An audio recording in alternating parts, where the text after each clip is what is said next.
वंदे मातरम। आप सभी का नेटवर्क 10 में स्वागत है। मैं हूं संजय गिरी गोस्वामी। बात करेंगे आज देवभूमि की, देवभूमि उत्तराखंड की। जी हां, उत्तराखंड आजकल वैसे भी चर्चा में है, तो आज फिर उत्तराखंड को लेकर हम बात करेंगे कि उत्तराखंड के अंदर बहुत सारे सवाल आजकल तैर रहे हैं। सवाल भी अलग अलग हैं।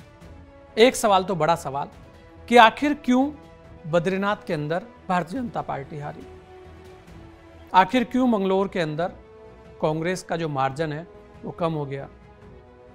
लेकिन यहां पर अगर हम कांग्रेस और बीजेपी की बात करें तो वर्तमान का जो उपचुनाव हुआ है, जिसे लेकर यह कहा जा रहा था कि दोनों सीटों पर भारतीय जनता पार्टी बाजी मारेगी, पर एक सीट मंगलोर सीट पर बाहरी मुद्दा बड़ी तेजी से चला। लेकिन उसके बाद भी जिस तरीके से हर किसी ने वहां पर ताकत लगाई, वो ताकत देखने को मिली, लेकिन उसके बाद भी वहां पर सीट जो है वो कांग्रेस की झोली में चली गई। वैसे भी वहां कांग्रेस मजबूत रहती है। ऐसा कहा जाता है कि काजी का जो जलवा है वो वहां बरकरार रहा और लगातार वहां पर एक जो बड़ा बेनिफिट काजी निजामुद्दीन को मिला वो ये भी है कि वो लगातार लोगों के संपर्क में थे। और सबसे बड़ी बात जो उनके सामने थी कि बाहरी प्रत्याशी वाली जो गूंज थी उसका लाभ भी उनको मिलता दिखा। बसपा का जो वोटर है वो वापस कांग्रेस की तरफ को आता वहां पर भी दिखा। ये एक बड़ा कारण वहां पर है। लेकिन उसके बाद भी यही कहेंगे कि ताकत पूरी लगी, काजी जी बाजी मार गए। लेकिन सबसे बड़ा अचंभा जो है वो है बद्रीनाथ की सीट को लेकर कि आखिर क्यों बद्रीनाथ की जो सीट है वो हारी गई। ऐसा कहा जा रहा है और कहा नहीं जा रहा, बहुत सारे लोग उसकी चर्चा करते रहे कि राजेंद्र भंडारी को जब लिया गया लोकसभा चुनाव में तभी से उनका विरोध भारतीय जनता पार्टी के अंदर होने लगा था और बहुत सारे बड़े नेताओं को राजेंद्र भंडारी जैसा मजबूत व्यक्ति वहां पर आना पच नहीं रहा था।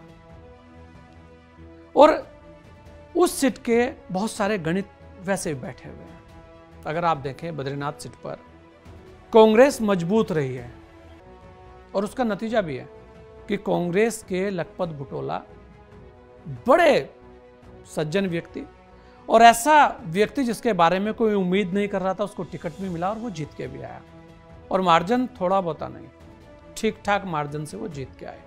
सूत्र ऐसा भी बताते हैं कि प्रदेश अध्यक्ष जो हैं वो भी राजेंद्र भंडारी को टिकट देने से खुश नहीं थे। इस तरीके की चर्चाएं भी उत्तराखंड के अंदर है।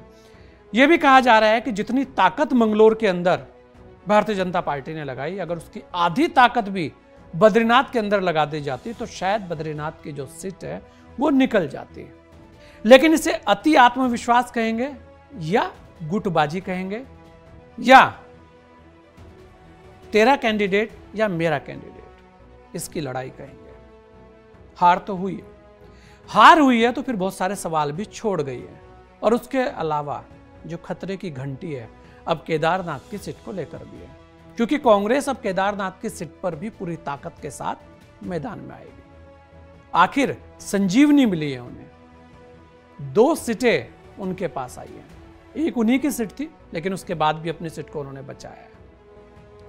तो ऐसे में वहां सवाल यह भी है कि आखिर जो ये हार हुई है इसके पीछे के कारण गुटबाजी थे, इसके पीछे के कारण तेरा कैंडिडेट या मेरा कैंडिडेट था, या इसके पीछे के कारण ये भी थे कि बाहरी कैंडिडेट अगर भारतीय जनता पार्टी के अंदर आया है तो उसे हराकर घर वापसी का रास्ता दिखा दिया जाए। ये केवल कयास है ना। हम इस बात को तुल नहीं दे रहे ना, हम ये कह रहे कि ये जो हार जीत हुई है उसके पीछे बड़े कारण हैं। हम केवल इतना कह रहे हैं कि अगर बद्रीनाथ सीट पर हार हुई है तो ये बड़ा मैसेज देश के अंदर गया है। लोगों ने ट्वीट्स किए, विपक्ष ने इसे एकदम हाथों हाथ लिया है, अयोध्या से बद्रीनाथ को जोड़ दिया। अब आप सोच लीजिए कि केदारनाथ के अंदर कितने गुणा भाग शुरू हो गए, और वो केदारनाथ जिस पर प्रधानमंत्री नरेंद्र मोदी जी की सीधी नजर रहती है। तो ऐसे में जो खतरे की घंटी बजी है उसे लेकर बहुत सारे लोगों की अब नजरें वहां पर भी शुरू हो गई है।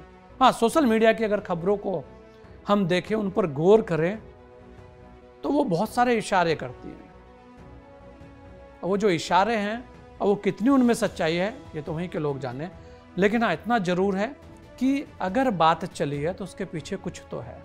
अगर बद्रीनाथ की सीट पर हार हुई है तो उसके पीछे के कारण बड़े होंगे, क्योंकि जहां से खुद प्रदेश अध्यक्ष हों, जहां से उनको राज्यसभा मिली हो और जहां उन्होंने पूरी ताकत लगाई हो, और उसके बाद भी वहां पर हार होती है, तो इसका मतलब है कि कहीं ना कहीं कांग्रेस वहां पर मजबूत हुई है।